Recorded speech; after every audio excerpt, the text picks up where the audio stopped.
I'll just tell you a few little stories. We can think of these poems maybe as small stories. And the first poem is about the death of a horse. You know, stories and poems deal in stuff like that, but don't worry, the other poems won't be maybe in that same mode. I need to check with Chad, am I close enough to this, Mike? Okay. It's my good friend Amy Pletner's horse, and her horse was in pretty bad shape, and I wrote this poem, so that's about 8 years ago, but I didn't show it to Amy, and now it's in a manuscript that I'm revising, so I thought maybe I should read it to her and see if it was okay, and she said yes, she liked the poem. So, her brown horse must rise from the dead. Maybe, actually, the horse in this poem might stand for something. I don't know. It might be truth that needs to rise from the dead. Her brown horse must rise from the dead. She wants him to rise from the floor of his stall, Snazzy, who peppered his delicate hooves across the corral every cold morning, kicking the kinks out. He must rise as if from deep water. What is a day worth without that brown horse? Oh, loss. And from the wind, not a single sigh of grief. He's still her horse. He trots up to her, warm apples of his breath on the skin of her face, her get-ready hands on either side of his skull. She lays her cheek, water-streaked, on his face. I am wrong, someone tell her. Her beloved is gone. She will wear that cowboy shirt I gave her. On good days she wears it, snaps over her belly. Brush teeth, splash water, pour coffee, drink some. Wasn't the moon on its back last night? And didn't I show it my closed fist? Moon, old yellow trick of looking empty. Every day is like this, like this. Didn't I show it my closed fist? After great pain, like this, like this. Didn't I show it my closed fist?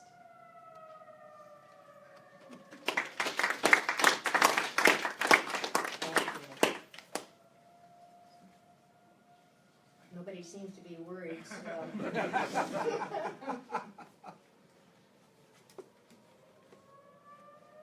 It only goes for 3 minutes. It only goes for 3 minutes? Okay. I hope the poem's okay.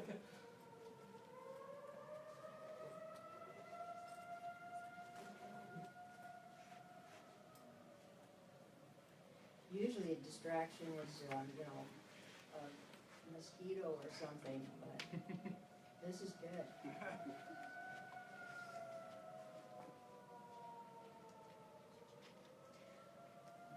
Earlier this month, there were 500,000 sandhill cranes on the Platte, and there were cranes in this next poem, and a cardinal and a pheasant.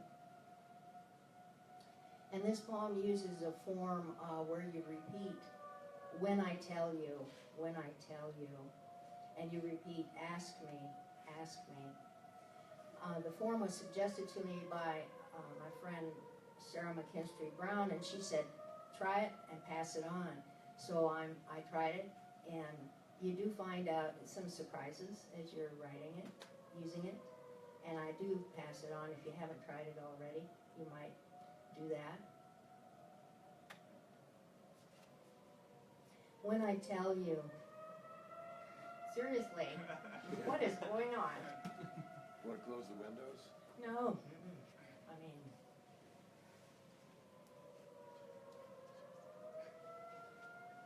It makes for a bit of urgency in your poems. it does, right.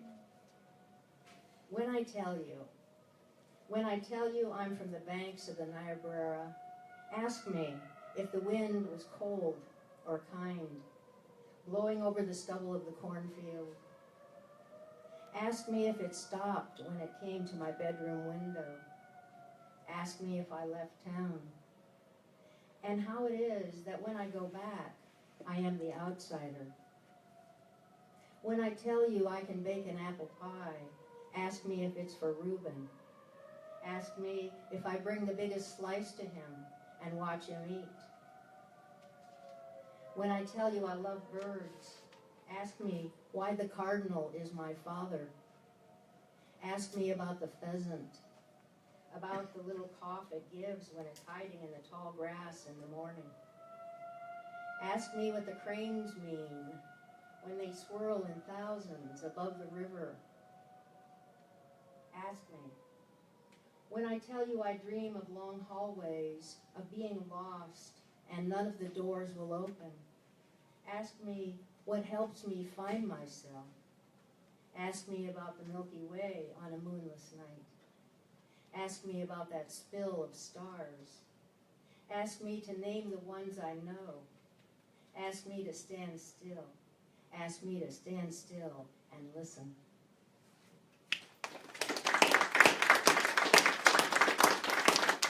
If we have a Q&A, Chad, people will ask me what was in that poem while I was listening to the distraction. Well, here's a love poem, kind of an anniversary poem. Thinking about last night, how we ordered two of something good on tap, and when it came in heavy glasses set down by our busy waiter, we automatically raised them as if we toasted the red bushes of springtime. We toasted the years. We toasted that interesting day we met. We toasted falling into the haystack of love, the trampoline of love. We toasted the accident of our great good luck, the perfect line of foam on top the brew, me and you. We toasted the city of love, its blue and red lights flashing on its rescue vehicles, its sirens approaching and receding, announcing all down the long street, in and out and around the 5 o'clock Friday traffic of our lives.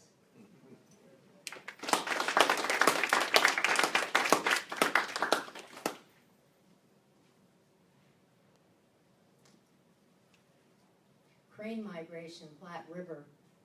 I'm in danger of forgetting the cranes, their black wavering lines in the sky, how they came as if from the past, how they came of one mind, wheeling, swirling over the river. I'm in danger of losing the purling sound they make and the motion of their long wings.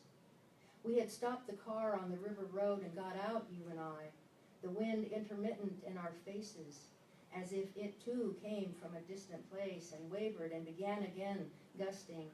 Line after line of cranes came out of the horizon, sliding overhead. The voices of cranes, strange, rousing.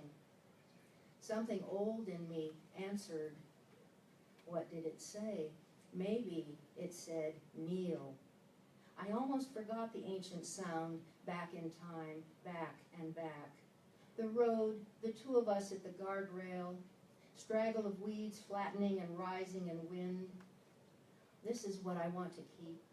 My knees hit the damp sand of the roadside. You knelt too. We were wordless together before the birds as they landed on the sandbars and night came on.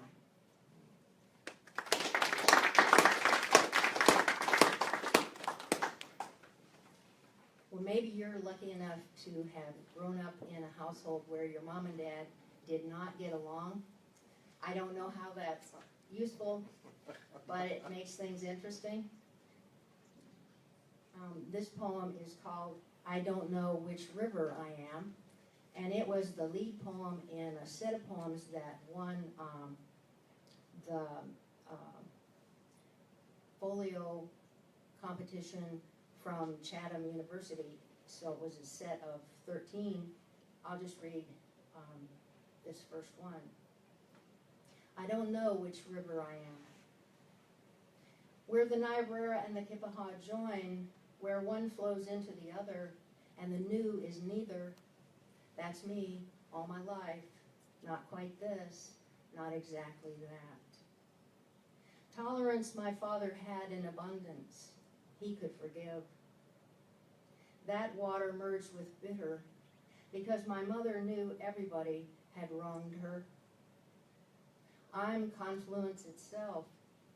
I want to be kind. I want to be right. Look out for me.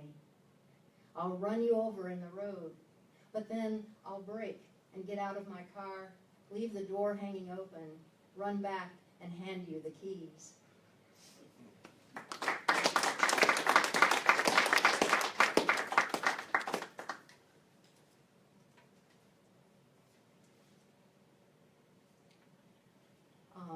Graduation poem. This graduation took place in a 5-story kind of an auditorium and then you came out of the auditorium into this lighted skyway above the street, and then a lighted stairway, several stairs down to the bottom, and the family is waiting down there, and our graduate, his name was Calvin, was up there saying goodbye to his friends and handing in his gown.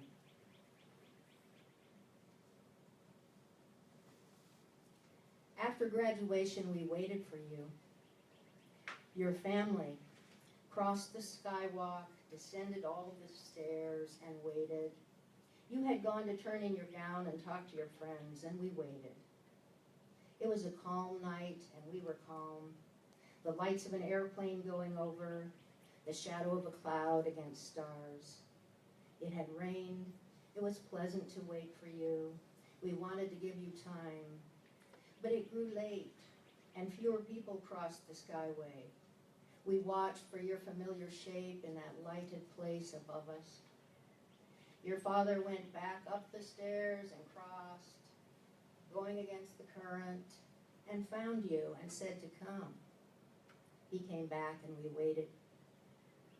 Then through the dwindling stream you came running. We saw you moving fast in the skyway, your tall form, the beautiful hair we love. You ran your race, dodging stragglers, sprinting for the fun of it. It seemed your hair flowed back, but that was my imagination. That was my joy. Streaming light, your white shirt in the dark colors of the thinning crowd, your young, long legs, your glowing face, your graduation, your dance down the stairs. Carrying your diploma like an ancient athlete, you came to us, the one we waited for.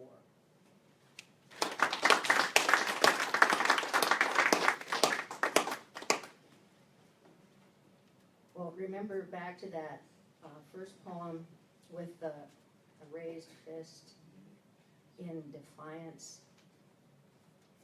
Well, that fist came up again in this poem, rose up again.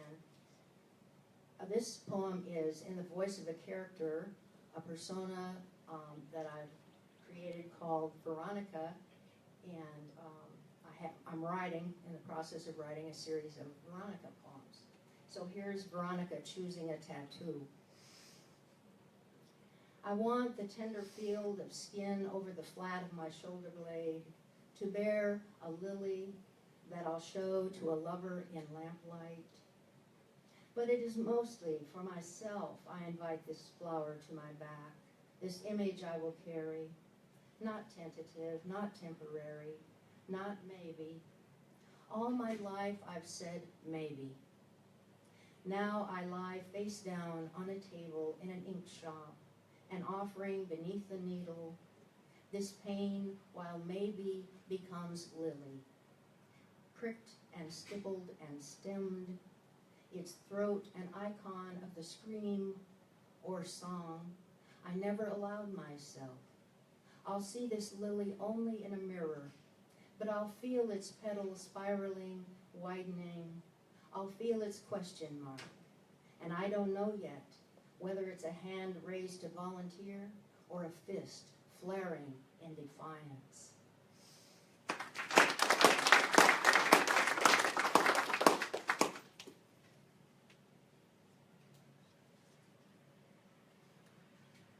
Beautiful trees on the campus.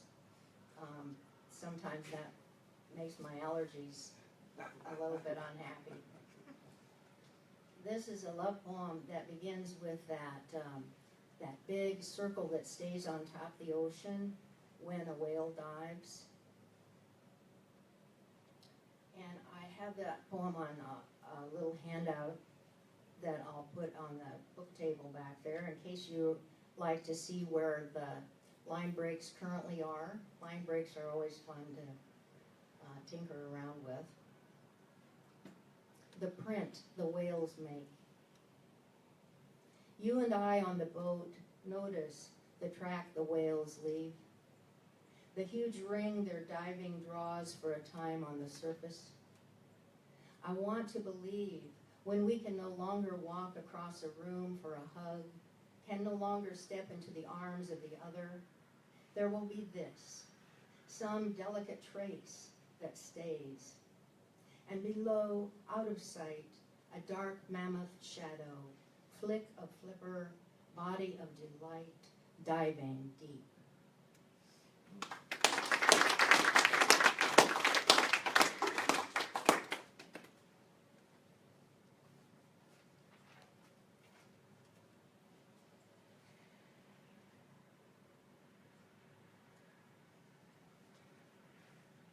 If you are writing a story or a poem and you choose a topic or somebody chooses it for you, sometimes it's interesting that what you are really feeling will come out no matter whether that image seems like it's going to be, oh, this is going to be a happy one, or oh, this is going to be sad. Whatever you're really feeling will tend to come out. For example, this poem where I'd chosen to write an ode to a meadowlark, and I was watching it on the grass. Ode to a lark, odd bird, you love the ground, walk on it, you dip your beak into the grass as if to drink it. You've returned in springtime, the west wind brought you, birthed you, dropped you like a seed. Industrious working bird, your song unmelodious, metal against metal sound that rises and stops mid-verse. What do you tell the grass when you bend to it? Here's a secret for you. I will not do what I am told. I will not. Do I waste my life? I close my eyes when the wind stirs my hair and it blows across my ears, when it brings a smell of blossom faint to my face. Disappearing bird, now I've lost you. The grass holds only grass. You've taught me this. Hide away. Leave things empty. Sing from a hidden place.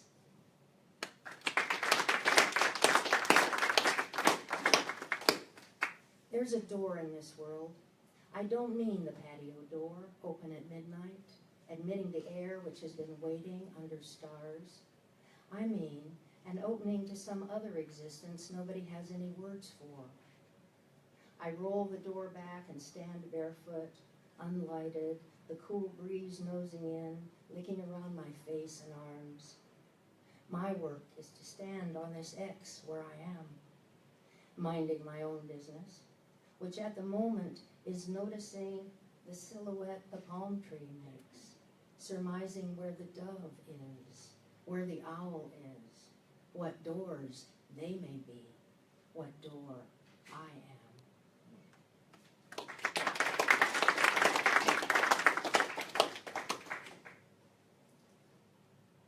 This poem is about the nobody bird. Of course, that famous line of Emily Dickinson, I'm nobody, who are you? And I was on the prairie with a bird expert. The woman leading the bird walk is excited because she thinks for a minute the bird is one she doesn't have on her life list.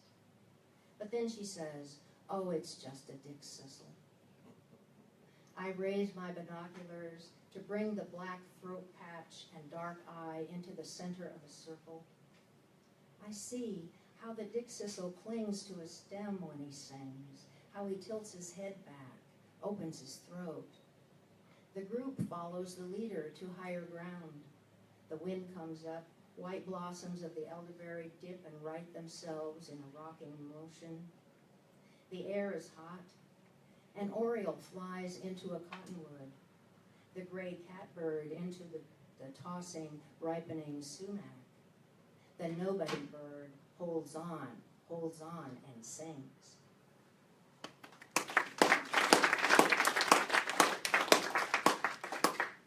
I noticed juxtaposition in America.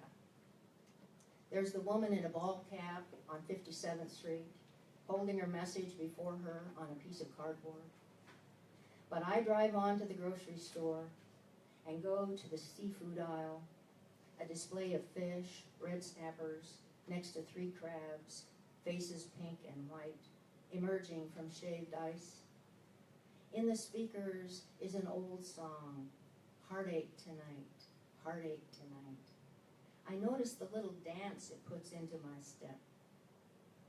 At the checkout, I read the covers of the tabloids. Deep agency cuts, next to Build the Wall, next to Muslim spies. Mostly, I keep thinking about the live lobsters back in the seafood department, in the tank, waving, pushing around, their pinchers bandaged shut. And there's that one that can't get away in any corner from the other that won't quit climbing on.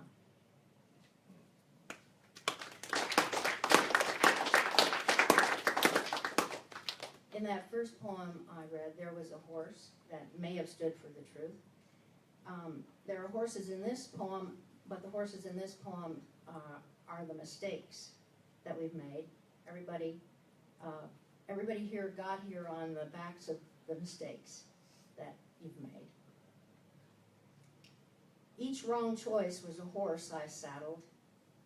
I rode a little way down the road, got off, and saddled another. Got better at saddling, faster at getting on board. Some of my best days, like today, all I can do is hang on. The animal beneath me galloping in some direction I can't fathom. My eyes shut, my ragdoll body flopping. No stirrups, no reins. My fingers in the mane. My most recent egregious error, trying so hard to buck me off.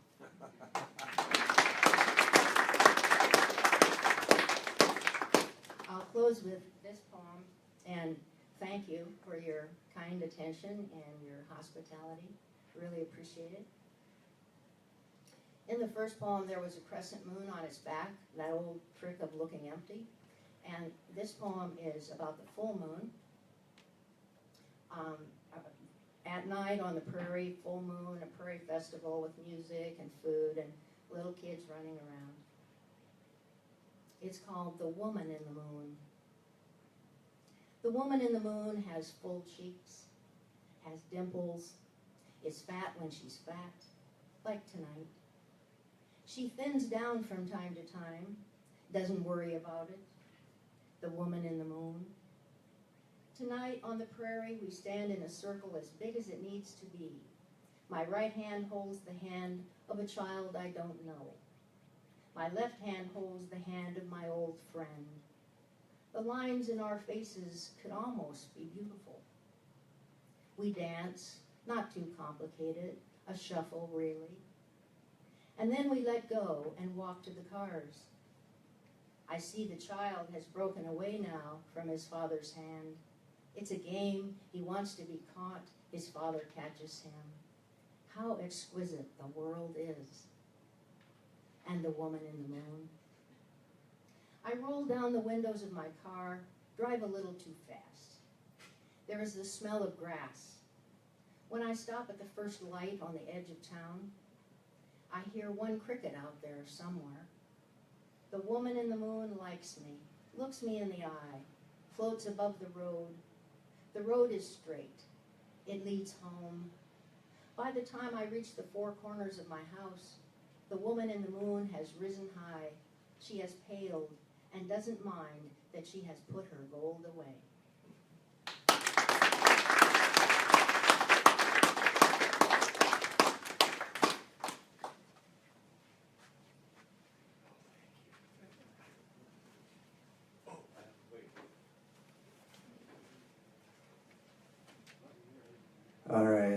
Thank you, Marjorie. That was fantastic. And again, I'm glad you came here and got to share your wonderful poetry with us. Speaking of making it, we actually do have another reader today. For a moment there, I thought, that brutal construction, that maybe he was captured by pirates. But now that I see that he is here with Neil and Bonnie, then I do know he was captured by pirates. Just before I introduce him, I just want to make a few announcements. We do have a book table back there. There's lots of books. Go back and check them out after the reading, please. Tonight, Lucky 13 Fiction Slam, 7 o'clock. It's open to everybody. If you want to participate in the slam, it's $5 and 2 short stories. And you got to participate in a prelim at 5 o'clock, and that's down at the Max Bar and Grill. So try it. It's going to have huge cash prizes. I think there's gold. I think they're giving away gold. It's the longest running slam in the state of Nebraska. I guess the poetry slam is, but the slams in general. Are we ready? Poe, are you ready? Okay. Poe Ballantine is the author of the cult classic Things I Like About America and the memoir of love and terror on the Howling Plains of Nowhere, which was made into a feature-length documentary and is also slated for an episode of Unsolved Mysteries. His madhouse horse-racing novel, Whirlaway, is scheduled for publication with Hawthorne Books in April of 2018. He lives in Chadron, Nebraska with his wife and son. Without further ado, Poe Ballantine.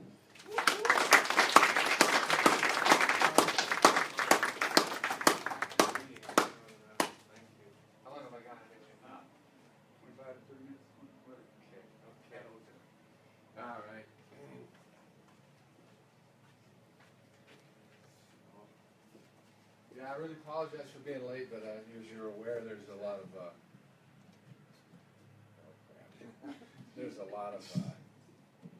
how's this? I think I need to torque this thing, right? Oh, that's good.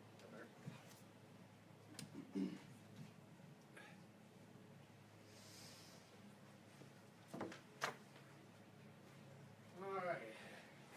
So anyway, like I said, I'm sorry I missed half your reading, and I thought the slam was at 2 and the reading was at 7, so I went out and got my books. And then I saw you were selling books, and so I went back and got the 3 books that I have left. I sold a few last night. Anyway, I'm going to read My Pink Tombstone. We were talking about that at the Sandbar. Do you think that'd be all right? Neil, you think it's not too sappy? Yeah, and forgive me if I get a little emotional. I'll try not to. That's unprofessional, I realize that. But you probably know the song Mr. Bojangles. After 20 years, his dog up and died. After 20 years, he's still grieved. So that was me, too, after my dog died. I still was thinking about her last night. But I've spoiled it for you, haven't I?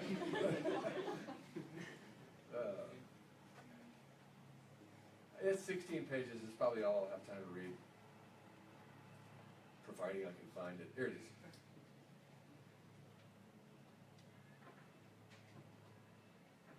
My Pink Tombstone. In spring of 1988, I became the caretaker of a 20-acre plot my sister and her husband had bought as a prospective retirement location in the Black Forest of Colorado. Elevation 8,200 feet. It was a great opportunity for me to write and reflect and rest up from the roaring hellfire on Earth. The rent was free, and I got a little caretaking stipend because my sister and her husband were generous and understood that I wasn't doing well financially. My responsibilities were minimal. I had to make sure the worms didn't eat the trees, the roof of the old single-wide trailer didn't leak, the pipes didn't freeze, which they did anyway. Potential vandals didn't wander onto the property, and developers from California didn't come along and try to put up chain hotels and plastic hamburger stands. The locale was lonely and isolated, so my sister gave me a golden retriever puppy to keep me company. I had been unhappy for a while and had recently thought of killing myself, but the dog changed all that. At first because she took up so much of my time, crapping and peeing all over the carpet under the trailer, and running off into the dark and towering woods. And later because I grew attached to her, I'd never been able to have a dog before because I moved around a lot. You can't take a dog on a bus or keep pets in a rooming house or a residential motel. My golden retriever was smaller than most, so I named her Shorty. She had a glossy reddish coat, a sweet disposition, and no ability at all to retrieve.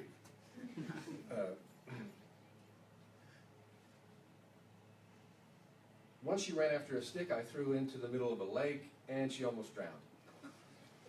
Another time we got lost in the woods, and she was no help at all finding the way back home. I had a hunting dog that didn't retrieve, couldn't swim, and had no sense of direction.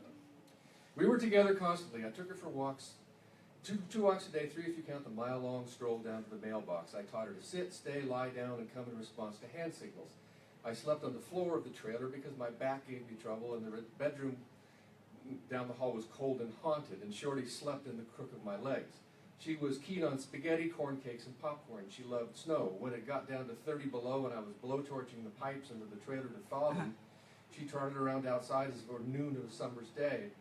She was so eager to please that if I gave her a lamb chop, she wouldn't eat it until I told her it was all right. I'd always thought it pitiful how dog owners gushed about their pets and blubbered when they died, but now I understood. Being caretaker of the Black Forest was as close as I had come to paradise on earth, but after 10 months my sister and her husband decided to sell the property. They wouldn't be retiring for at least 30 years, and Colorado real estate was in a tailspin. Paradise went poof, just like in the books. But now that I had old Shorty, my elegant and noble companion, I felt I could face anything. I loaded up my sister's Mazda pickup with my few belongings, told my confused dog to hop on in, and we jostled down the long dirt drive and out of the Black Forest.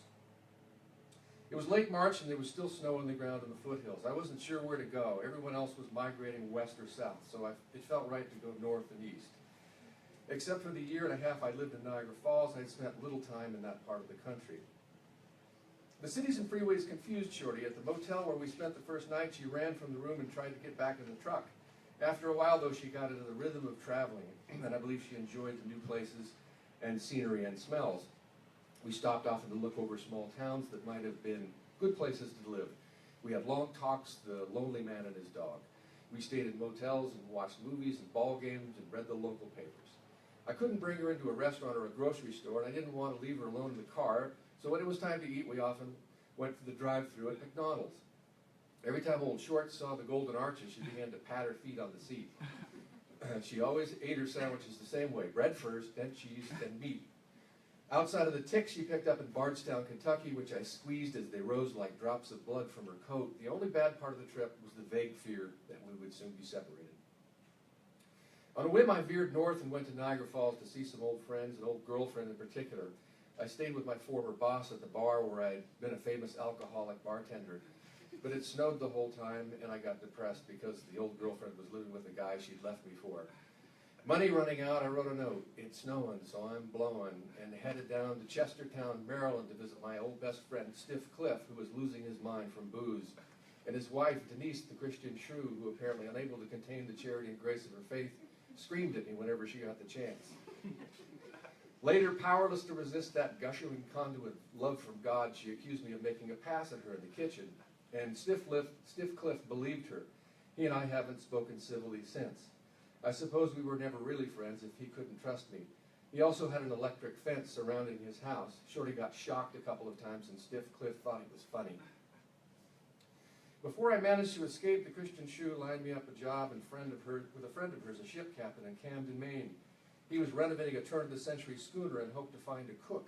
I'd cooked in a dozen or so kitchens. It looked to me like paradise again, careful, sailing around the islands of Penobscot Bay, whipping up fine cuisine in the galley, standing shirtless on the prow in my sailor pants, with the wind parting my hair, scrambling up to the crow's nest from time to time to shout, "Land ho!"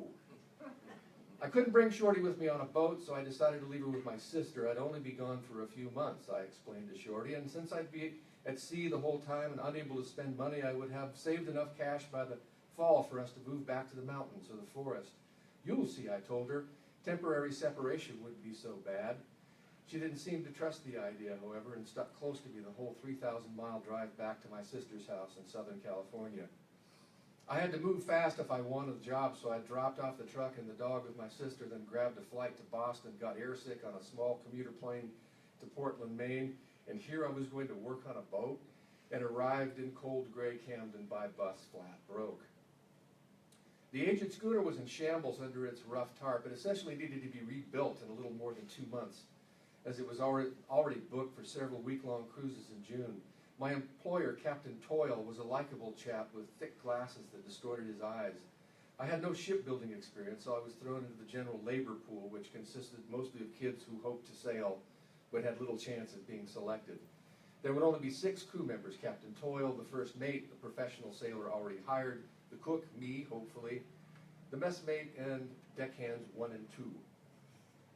We had our work cut out for us. Many of the old salts who came around predicted that we wouldn't make the deadline. Captain Toyle drove his team hard with mandatory 12 and 16-hour days toward the end and no days off.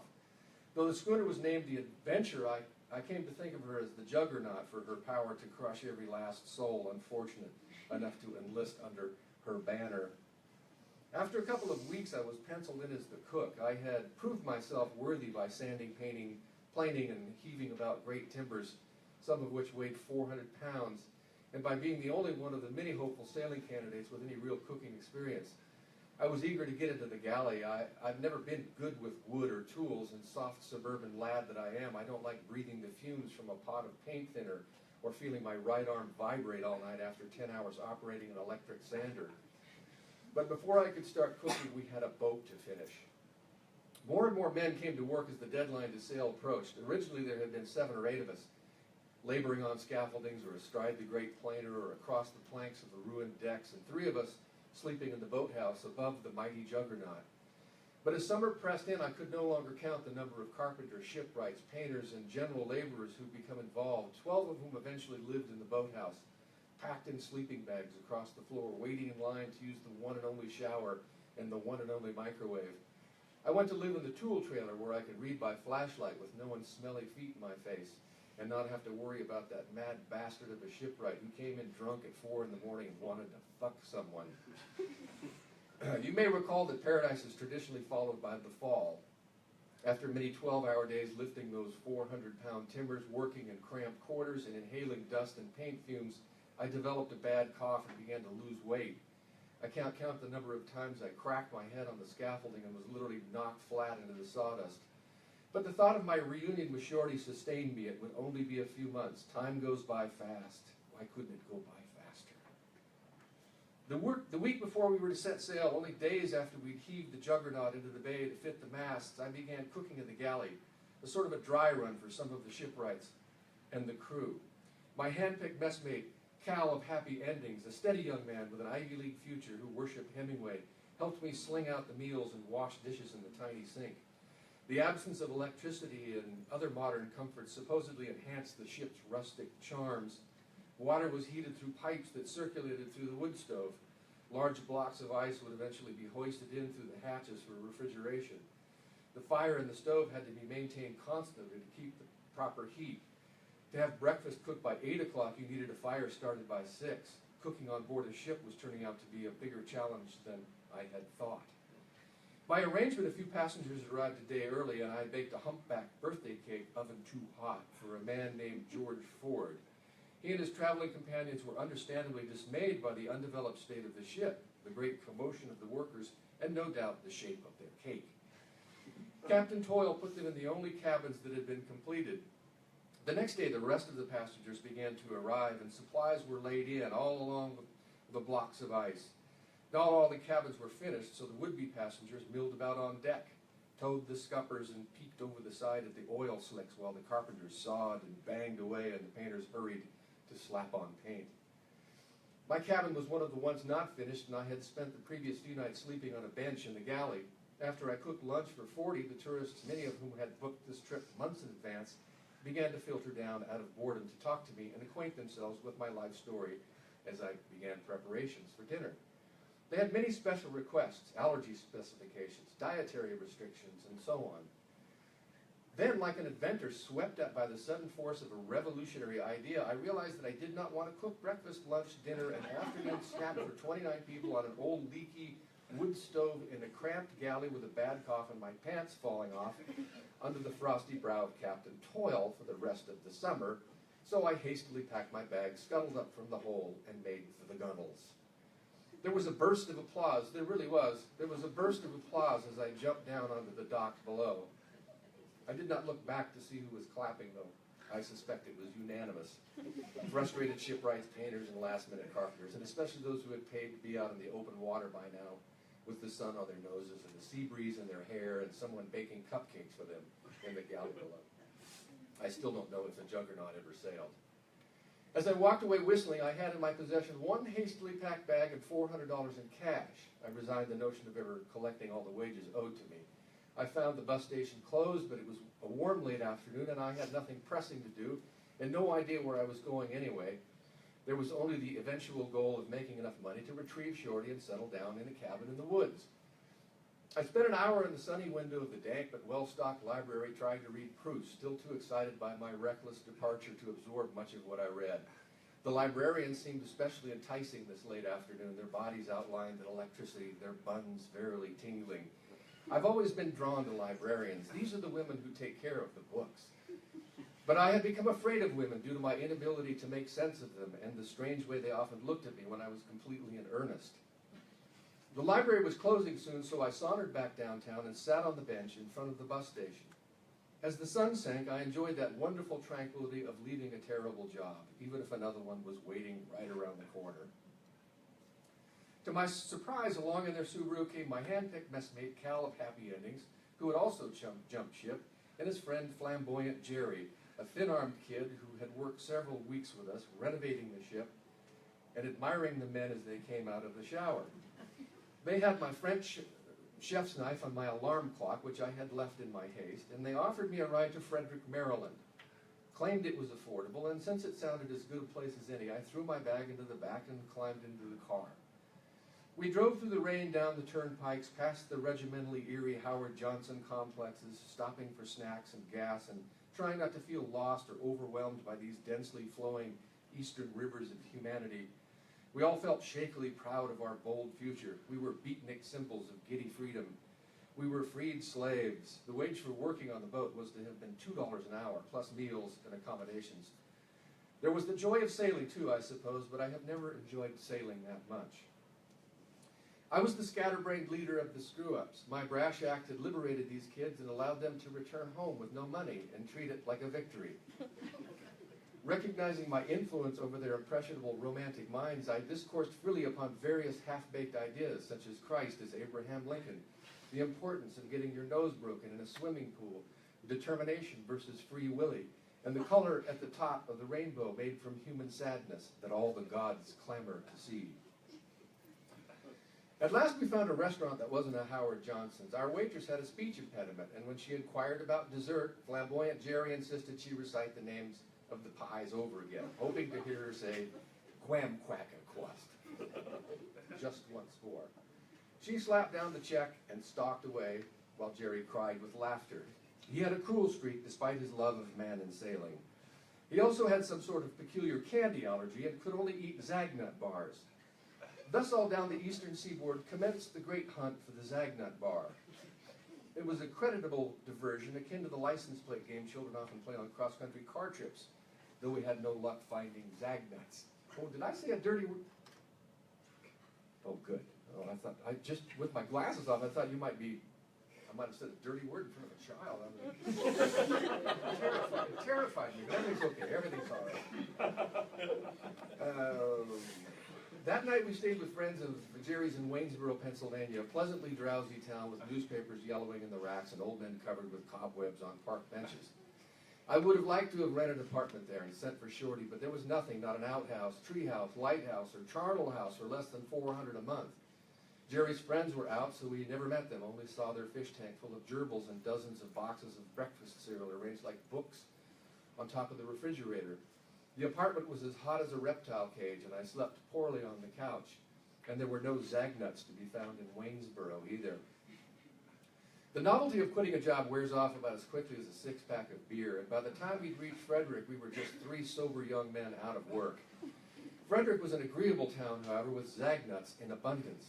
We found our first Zagnut bars at a liquor store downtown. They are white candy bars, generally uninspiring, made at that time by the same company that produced the Clark bar, if you happen to remember the Clark bar. And I ate too. Flamboyant Jerry invited me to stay at his apartment, where we were greeted by a man in a kimono who turned out to be Jerry's roommate. I picked up a newspaper to check the rents and saw that Frederick was no cheaper than Pennsylvania or any other place I'd investigated in the last several months. I was growing discouraged about my future. I hardly had enough money to be a decent homeless person in the East. A party formed that night. Jerry had many friends, and I felt suddenly old and tired and out of place. Uncomfortable even at the smile of a pretty young girl, I feigned exhaustion and went to bed early. The next morning I got up with the sun and without so much as a thank you, slipped out and trudged across town to search for the bus depot. Not knowing where it was, I looked for poor neighborhoods, greeting many winos and making many wrong turns. I even broke down and asked directions, but to no avail. Finally, in an impotent rage, I smashed my bag against a pole, breaking my alarm clock and powdering a bunch of aspirins. A minute later, the bus depot magically appeared. Prayer and sacrifice do work. And I bought a one-way ticket for Hot Springs, Arkansas, because I had finally given up hope of ever living in the East. I had been warned many times against living in the South, home of rednecks, lynch mobs, and cross-eyed inbred banjo players with bad teeth. But all this suddenly seemed interesting to me and pointed auspiciously to the possibility of affordable rent and getting back my dog. The Hot Springs bus depot was across the street from a boarded-up hotel. Except for the fairly new depot, the whole area was lush with weeds and seemed abandoned. I walked aimlessly for a long while, trying to get the odd lay of this gambling resort along the boundary of a national park. Hotels and room rentals seemed abundant, but all were wrong for one reason or another. After many miles, I finally came upon the best motel, $85 a week, ceiling fan, kitchenette, and dark curtains to my liking. Neither the TV nor the oven worked, but it had a deep tiled shower, and the mattress was firm. I stayed at the best motel, slept, drank red wine, shook the aspirin dust from my clothes, and looked for a job. Hot Springs had the right feel. It was a bit hot for Shorty, but I still thought she'd like it. The rent was cheap, you could almost always tell by the motel rates. And the people were at least outwardly friendly. There were lots of tire places and catfish huts and newly opened nightclubs and plenty of jobs at very low pay. I applied at several restaurants, 2 nightclubs, a hospital, and the Holiday Inn. At last I got an interview at the prestigious Arlington Hotel, which stood 30 feet above street level, like an island at the head of Bathhouse Row, a strip of mostly closed but regal old bathhouses. Across from the row is an eruption of campy tourist attractions, Coney Island grafted onto downtown Tijuana, with such memorable exhibitions as the Counting Chicken and Madame Tussauds Wax Museum. At the Arlington, I checked in at personnel and then climbed a long, steep flight of stairs to a door marked employees only beyond this point, as if anyone else would undertake this Mayan escalade. Opening the door, I entered a massive ballroom of a kitchen alive with clanging pots, roaring flames, and hissing jets of steam. I moved carefully along the slick ceramic tiles while everyone eyed me from their workstations as if I were an evil invader from the planet Herpes.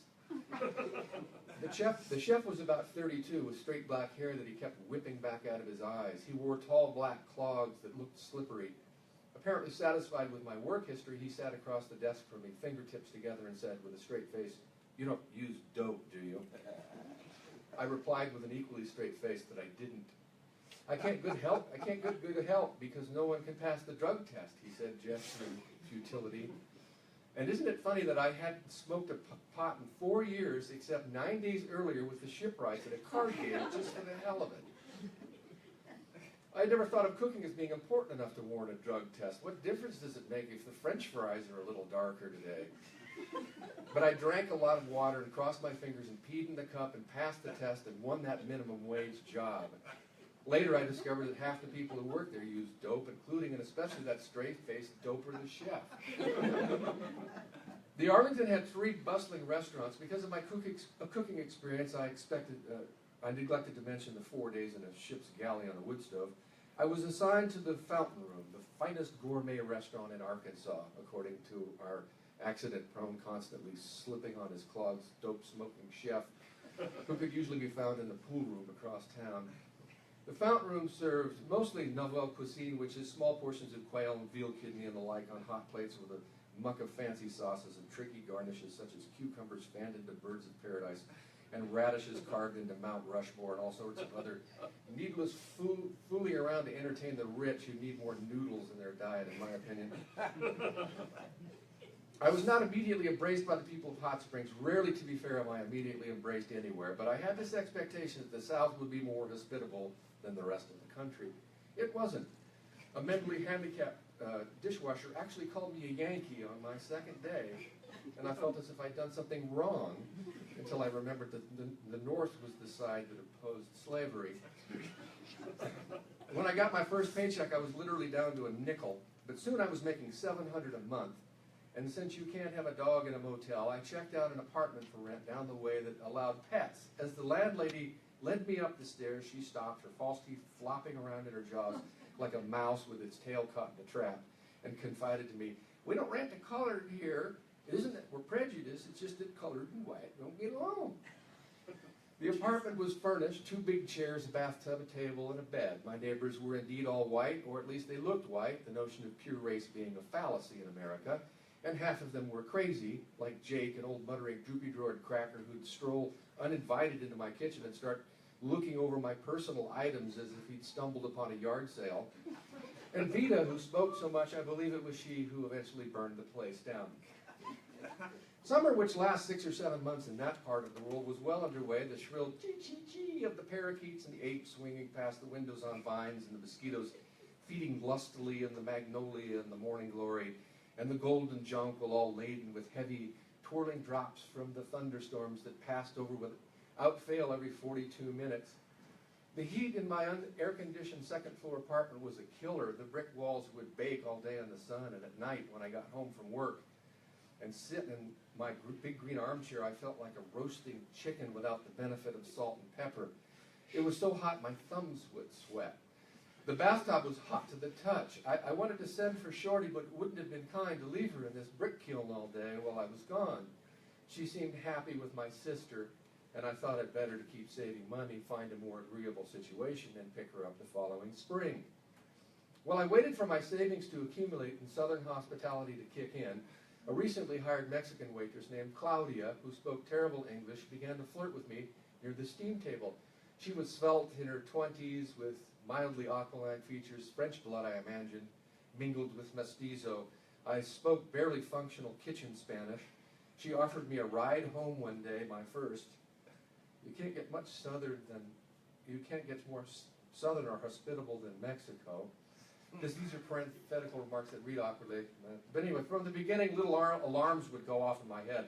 When Claudia came around, she was aggressive, prideful, and secretive. She drove a Chrysler Cordoba, the color of a Martian dust storm. Her English was about as good as my Spanish, although she had no qualms telling me how bad my Spanish was. Because I wore a silly 70s porno mustache and one of those cotton Chef Boyardee hats at work, she insisted that I looked Italiano. Every time we worked together, she offered me a ride home, and living nearly 3 miles away, I always accepted. Once we went to a bar where she dragged me by the hand across the room to show me where she had removed pictures of herself from a bulletin board. The rest of the evening was taken up with her explanations of her high moral standards, which were somehow related to the removal of the photos. Her reluctance to discuss her past should have been a red flag, but Hot Springs is a gambling resort through which players, tourists, itinerants, and migrants constantly flowed. Nor was I nosy about possible immigration issues, and though she intimated that she had several children by several different fathers, she never seemed in any hurry to get home to feed anyone or hang art projects on her refrigerator. Eventually she came up to see my room. I knew from her lectures that she was not interested in sex, at least not outside of marriage, and especially not with a guy she barely knew, so we had a drink and she studied my bare walls and talked about Mexico and the people at work. When it was time for her to go, she grew angry with me because I did not kiss her goodnight. Having totally missed the point as usual, I kissed her, and then all at once the passion rose, the red rose, the silver thorn, the bloody rose. It had been a long time since I'd had sex, years. Johnny Appleseed I wasn't. I'd gotten out of the habit. I preferred the freedom of being unattached, of not having to grapple and lie. I preferred the purity of solitude and the raindrops pattering the drum skins of my window screens and sliding like glass beads down the necklaces of the telephone wires.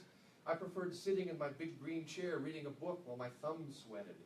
I preferred the simplicity of no emotional debt and getting on the bus when it was time to go without someone throwing vegetables at my window.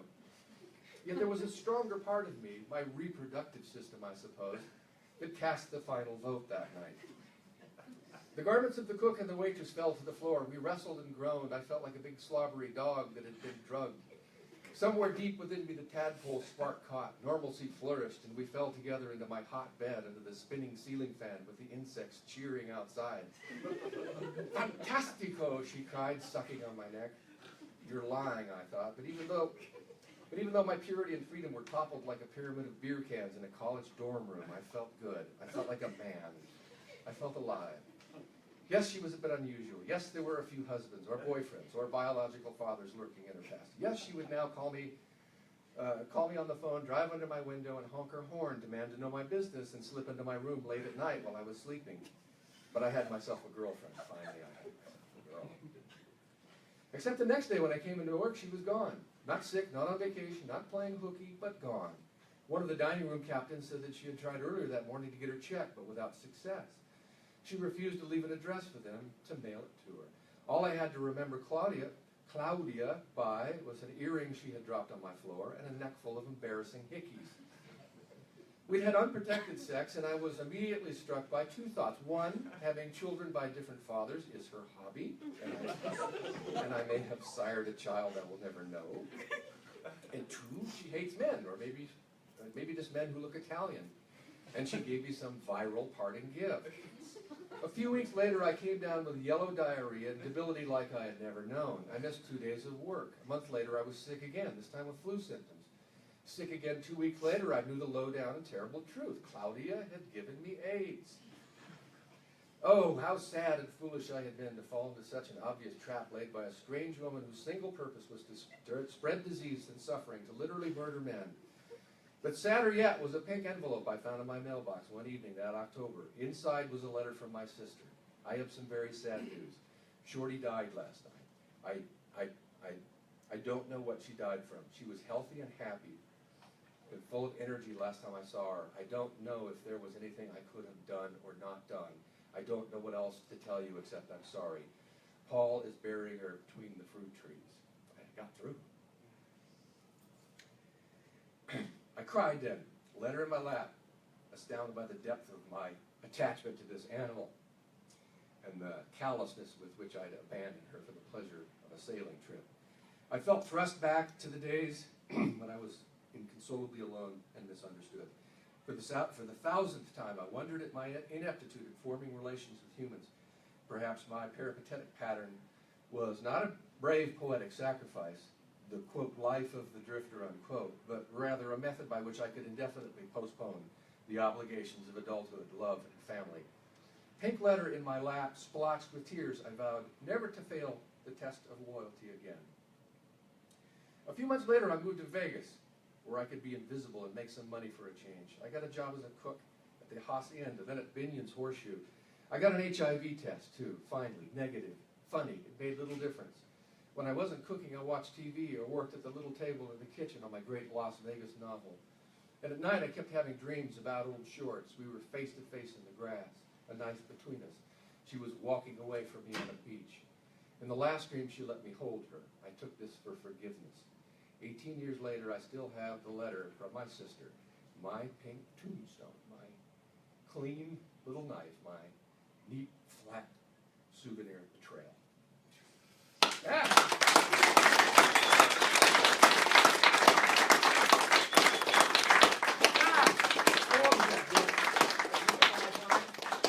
Did I use all my time? Do we do questions or? Do we do a Q&A? Do you want to do a Q&A? Doesn't matter to me. Yeah, let's have them both do a quick Q&A. Yeah. All right.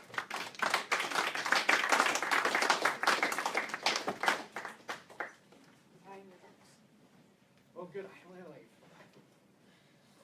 I guess Okay, there's no questions. we need questions in order for this to work. Well, they can give us answers. Okay, go ahead. Give us an answer, we'll make up a question. All right, yeah. Where's I told somebody last night that the story that I read was from 1970s, was from the 80s, so I wanted to clarify that. Did you get another dog? Behind this fog, I got a golden retriever. Okay. His name's Jackson. He'll be 10 this year. Oh, we got to keep him. That's nice. And I still, Shorty, she was I still think about her. I only had a 10. So, you know, you never, if you get to know somebody, does it make any difference if you lose them? I don't know. Sometimes you get more time in for whatever. Yeah. I was going to ask Marge Yeah. a few questions. Do you have a dog? And if so, where's your dog right now? He knows I have a dog, and he knows where the dog is. Right, yeah. And I was going to read a poem called I Believe in a Dog, and I skipped that one because, I don't know. It's bad form to read about No. dogs. I've No, just no. demonstrated that. And- Especially and dogs that die. Here's a story that I think I'm going to write about this. Okay, my grandson's girlfriend told him to get over it. The family dog died, and he was feeling bad about it. Yeah. She said, get over it. And I just keep remembering that. And you know, when you remember something, that's probably what you ought to write about. Right. So that'll be my assignment. I'll Yeah, write there you go. how you don't get over it. No, I still haven't. But I wanted to die with her. I was so bad off. You know, I was in grief for a year. It's horrible. And I never dreamed that an animal could do that. I never dreamed that any kind of organism could have that kind of power over me. Why do you think that is?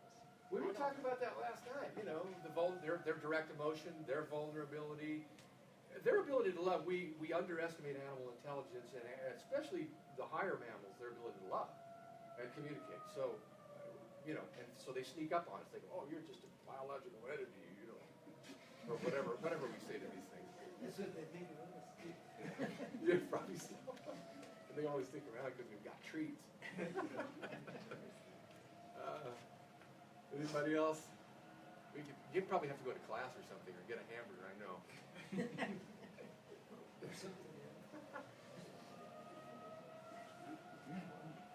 Anything else? What's with the sirens? What's with the sirens? Well, they went off when you weren't here, and I was all worried. Yeah, well, I heard them on the way in. I was listening to NPR, and she said we have a whatever, the emergency thing that they do, and the sirens went off. I said, well, this is kind of a cute gimmick. And then she's playing the music, and the sirens are still going. I'm turning the thing down. Anyway, so it's just they're going off accidentally? I have no idea. Fire somewhere. Oh, they're fire sirens? The town's burning. I don't know. Yeah. All right. We're good? All right.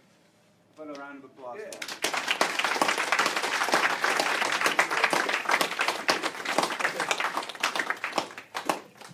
All right, thank you guys again for coming.